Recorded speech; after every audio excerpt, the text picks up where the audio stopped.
खाली हाथ आए थे हम खाली हाथ जाएंगे, પાક્કી સમજ પડી ગઈ. જેને મારા પોતાના ગણું છું, જેને મારું ગણું છું, સગા સંબંધી, સંપત્તિ, સમૃદ્ધિ, સત્તા, આ બધું મારું અને મારા છે. અરે છોડો, ખબર પડી.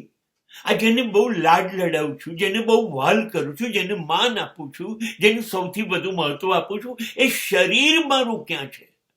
એ આ લોકો ફટાફટ શ્વાસ બંધ થતાની સાથે ચિતા ઉપર ચડાઈ દેશે. અને ચિતાની કેટલી ઉતાવળ હોય ને, એને બીજા બધા શબનું પણ ધ્યાન રાખવાનું. તરત મારા શબને એ તરત રાખમાં ફેરવી દેશે. મને ખબર પડી ગઈ, હું એટલે રાખ, હું એટલે રાખ.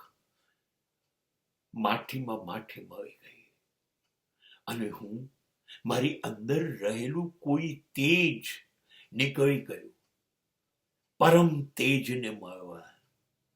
નહીં, કેવી અદ્ભુત યાત્રા છે.